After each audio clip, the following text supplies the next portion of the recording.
Clint Eastwood movies. It's Dead Witch Walking, Undead Pool. It's just so awesome that it was very clever the way she did that, I thought. And once she began, well, since then, she has written 12 more books, 2 graphic novels, and an extensive world book in the Hollows series, or the Rachel Morgan series. So, I have all of them, and I have read every single one of them, and I'd love to read them again. It's just such an interesting series. So after the success of her first novel, she was able to resign her day job and devote her time to writing full time. Her favorite author is Ray Bradbury. She gets some inspiration from him. But she references music as the most strongest influence in her writing. And in her book, in the book, several of her characters have song lists. So she'll put the music in with her characters. So it's just, you really have to read. I was going to read from one of her, Witch with No Name. It's and I was going to read the inside cover for you. In 2004, Kim Harrison made her debut with Dead Witch Walking, an electrifying urban fantasy novel full of action, mystery, romance, and humor, which introduced bounty hunter and witch Rachel Morgan. Over the course of 12 books, Rachel confronted numerous threats, vanquished a range of cunning and powerful enemies, risked her heart, suffered haunting loss, and nearly lost her life. Now, in The Witch with No Name, she brings back her widely popular heroine for one final epic battle. Rachel Morgan's come a long way from the klutzy runner, fleeing a bad job. She's faced vampires, werewolves, banshees, witches, and soul-eating demons. She's crossed worlds, channeled gods, and accepted her place as a day-walking demon. She's lost friends and lovers and family, and an old enemy has become something much more. But power demands responsibility, and world changers must always pay a price, and that time is now. To save her best friend Ivy's soul and the rest of the living vampires, and to keep the demons ever after and our own world from utter destruction at the hands of the fanatics, Rachel Morgan will risk everything. Her partners in her business, she worked for the police department, basically.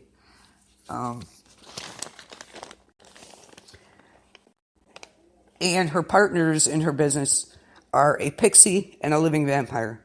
And they are just, it's just totally awesome. And unfortunately, due to a genetic thing with witches, they had tampered with her father and this one guy who's very powerful, and saved her life. So they kind of tampered with her genetics there. And so, in essence, what they did was make her a demon. And she has this demon trainer in the other world who comes, and once a week she has to go to the underworld, basically, for training to be a demon. So and they become friends. It's interesting. But she's also, these banshees, these witches, black witches that come after her. And the odds she faces. I mean, it's nothing due to her, what she does. It just happens to her. Talk about the old adage of, bad luck. That's definitely her. That's not her fault. So, and this is, the Hollows basically takes place in the city of Cincinnati and its suburbs, and it's built on 2 premises: the recent and open existence of magical and supernatural species, primarily witches, vampires, and werewolves, coexisting with the human population. It's set approximately 40 years after the plague of the genetically engineered tomato, also known as the Turn. And the series is told in first person from the view of Rachel, who is a detective bounty hunter witch who works with local law enforcement agencies and faces threats both mundane and supernatural. She also faces things in her relationships with her partners, a living vampire and a pixie. And you can just picture this setting in the Hollows. It's just so awesome in the suburb. I mean, they celebrate certain days. She has her kitchen, they end up redoing it after she moves in with Ivy, who's a living vampire, who is also a runner. They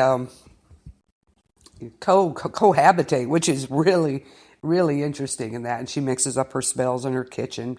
But, she has certain bowls for this and certain, like, spoons for this. And once they redo the kitchen, it's all stainless and she's in heaven.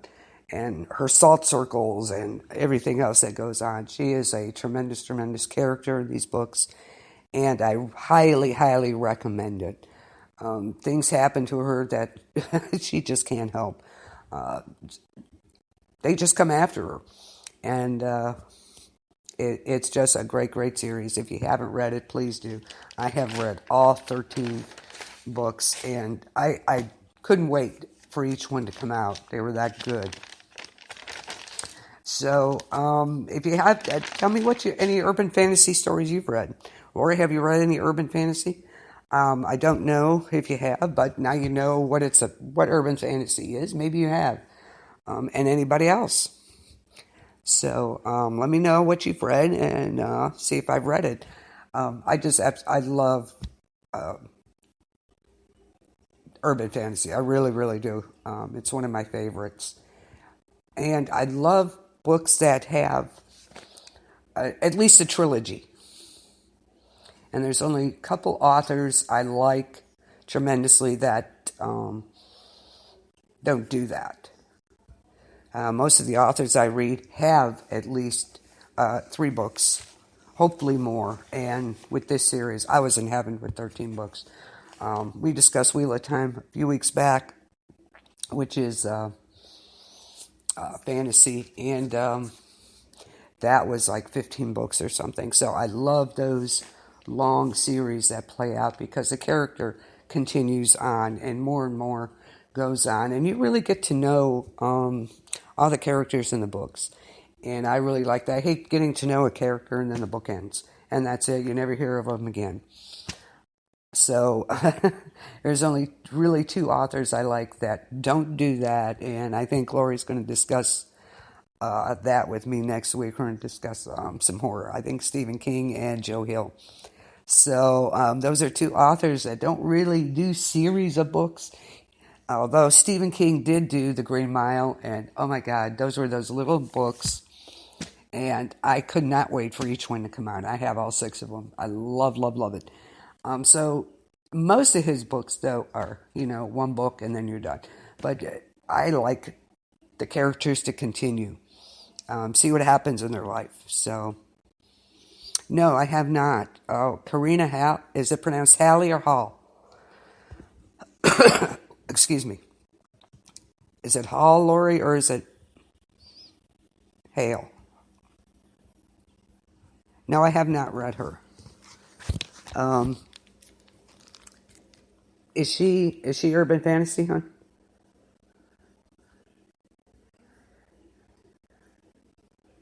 I'm going to check her out real quick. Karina Hall, I believe. I hope I'm pronouncing that correctly.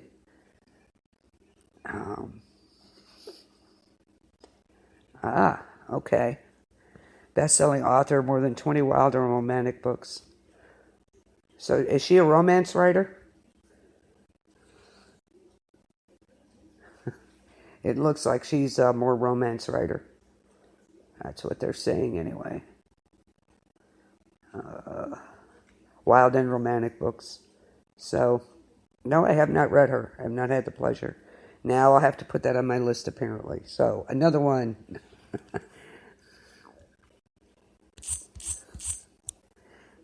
So, another one to put on my list.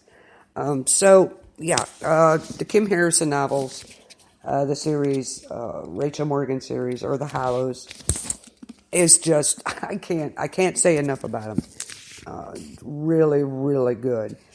I also have Bloodwork, which is the graphic novel, Bloodwork and Blood Crime. I have them both, but I have not read them.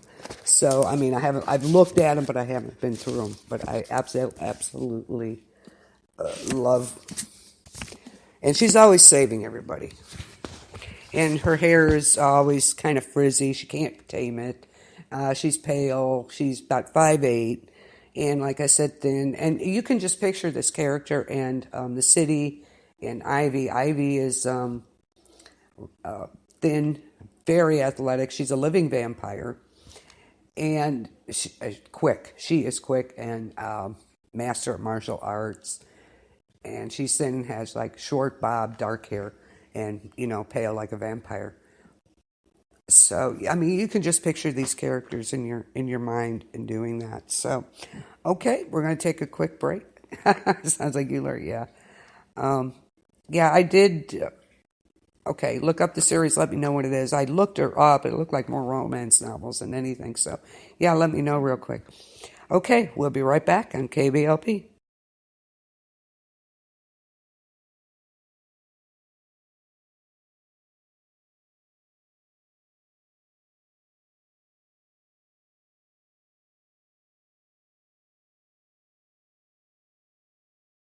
Burning fires, burning lives on the long distant roads, through the lost mountains endless, so far away from home.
Plains of wilderness, we're striking out tonight, on towards our destiny.